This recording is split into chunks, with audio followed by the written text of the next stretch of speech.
Hello, my name is Ashley Childs, and I'm the Family and Consumer Science Extension Agent in Thomas County. And today I'm going to be joining Becca Stackhouse, Crisp County Family and Consumer Science Agent, and we are going to be doing the Made at Home Holiday Edition. And this is our second edition in this series.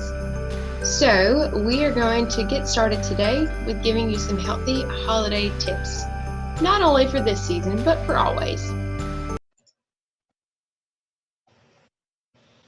So 10 tips for holiday healthy eating. You know the drill. There's holiday parties at work, church, neighborhoods, multiple families to visit, and all of the goodies that go along with them. And while this year may look a little different among the pandemic, you can still adapt these tips to get you through the holidays from Thanksgiving to New Year's without putting on a few pounds. Starting with the tip to eat what you love and leave what you like. You don't have to eat everything that is put in front of you. Be selective and stick with the foods that you truly enjoy, and don't reach for a food just because it is there. Secondly, go to gatherings to gather and not to eat. Remember to focus on those you are with and not necessarily the food. Tip number 3 is to fill your plate with 80% healthy foods and then save the other 20% for your desserts and treats. Tip number 4 is to skip the punch and eat the cake. You'll likely enjoy eating your calories more so than drinking them. Tip number 5, don't save up for later. It doesn't make a lot of sense to starve all day just because you have a party that night. You'll likely end up consuming more because you're so hungry. Eat light throughout the day, but don't skip meals. Tip number 6 is to especially not skip breakfast. It is the most important meal since it fuels your body as you start the day. Tip number 7 is to pack some snacks. You can keep healthy snack choices available when you're on the run so you don't overeat at meal times. Tip number 8 is to follow the 3-bite rule. People seem to enjoy mostly the first and the last bites of what they eat, so try to put a bite in between and call it good after 3. Tip number 9, don't skip on your sleep. Being tired and cranky won't be good for anyone during the holidays. And tip number 10 is to drink water. Staying hydrated during the hustle and bustle will help you feel your best and will also help you to not feel so hungry when you get to the table. Another tip is to be active. It is important to move over the holidays. With more time spent around the table than usual and maybe less time on the treadmill, it is easy to lose motivation or feel like you're going to just wait until the new year rolls around for you to get back on track and set those New Year resolutions. But really, there's no reason to stop moving. You can take advantage of the time being with family and the time away from work to try a new activity and to find ways to incorporate more physical activity during your daily errands or while you're doing your Christmas shopping. You can catch up with a friend or family member on a walk and talk date rather than meeting for a meal. You can skip the search for the up-close parking spot when doing your grocery or gift shopping and opt for a further spot and just use it as an opportunity to get some extra steps in. You can walk the length of the mall before you go into any stores, so make it a goal to walk back and forth or maybe do a lap before you go into any stores or maybe do some steps in between. And you may be doing a lot more online shopping this year than ever before, which makes it extra important to gift yourself some time away from the computer or virtual shopping cart and do some yoga, go for a walk or run, or use your online resources for good and find a good YouTube workout to try. Speaking of good things, Becca is going to do a recipe demonstration for you today, making a cranberry orange bread. So this bread makes about 8 to 10 slices, takes a total 1 hour to make, and is absolutely delicious and sure to be a treat for all this holiday season. So she's going to do a demonstration for you, and I'll go ahead and tell you, thank you so much for joining us. Again, my name is Ashley Childs, and I'm the Thomas County Family and Consumer Science Agent, and Becca Stackhouse is going to do your food demonstration. Thank you so much for joining us on this week's edition of Made at Home the holiday edition.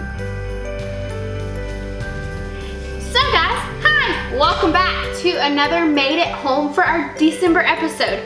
I hope you are enjoying the Made at Homes, and thank you, Ashley, for giving us the education.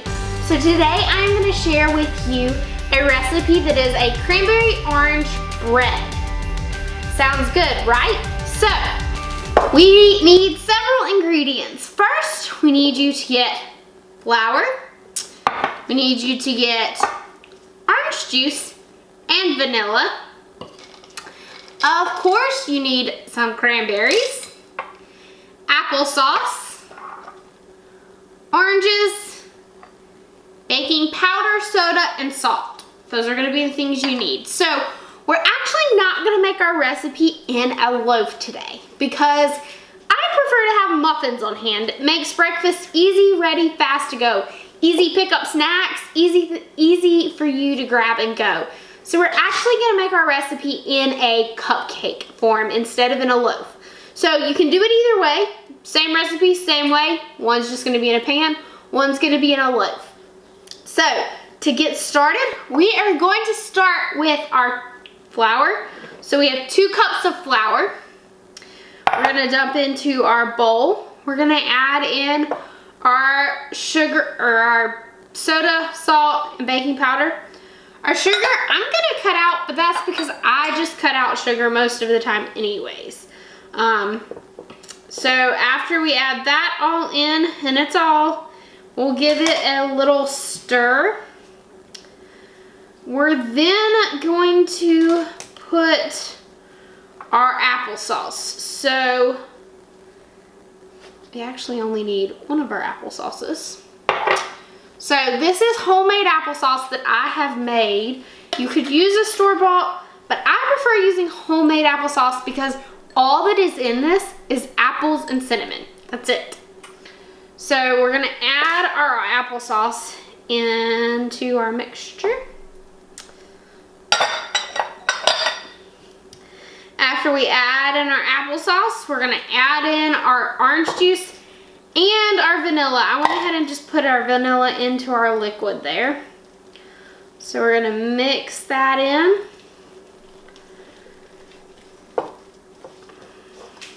Once it's all incorporated, we're gonna add in those cranberries.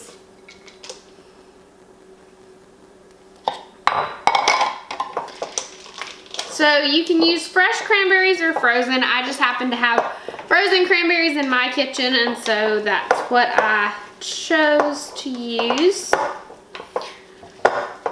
So this, your lemon zest, or not lemon, we're not dealing with lemons. Your orange zest is optional, but I've already washed my oranges, and so I'm just gonna add a little bit of orange zest to give us that orange pop. The recipe does say you can add cinnamon, but like I said, the applesauce already has cinnamon in it, so I'm not gonna add extra cinnamon. Even though for me, I probably would be okay with it. And remember, when you're making this, you are now making an orange snack, because you don't want to just throw away the oranges inside that orange zest that you're getting. So we're gonna add our orange zest in there. So our muffins aren't quite as liquidy as I would like to see them, so we're gonna make a little adjustment. And it may just be because my applesauce wasn't runny. So we're gonna add a spot of milk into our muffins. So that spot of milk is just gonna help us make them a little runnier. And it's really just because my applesauce has been in the fridge, and so it's pretty firm and it's not as runny. There we go. I like the way that texture is looking a whole lot better.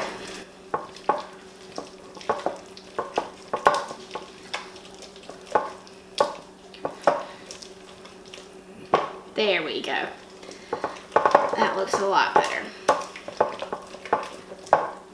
So, once we have combined all of our ingredients, like I said, this is made into a muffin loaf, but I prefer to eat muffins. So we're gonna make muffins. So I've lined my pan with liners and we're just gonna scoop into our pan.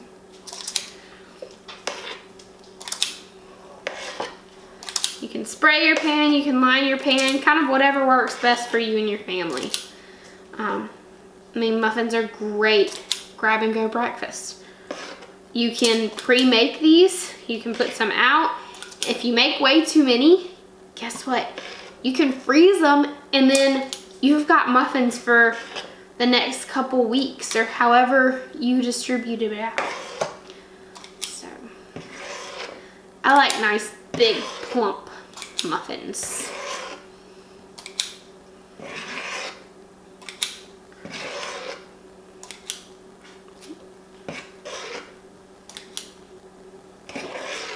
So while we were doing all of our mixing over here, our oven has been preheating to 350 degrees. So it should be nice and ready for your muffins or your loaf to go in.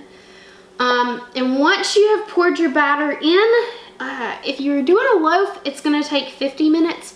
But since we're doing muffins at about 20 minutes, I'll check it just to make sure that we aren't overcooking them. So we're gonna put these in the oven and we will check back with them in about 20 minutes.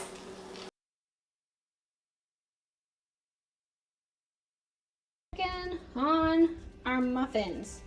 Check them out. They're all done. So whether you did it in a loaf or a muffin, awesome. So our muffins are done. They came out of the oven and they're great. Thank you for joining me with this episode of Made at Home. These were our cranberry orange muffins. Delicious breakfast, snack, pick up and go. Check them out. Don't they look great? Enjoy.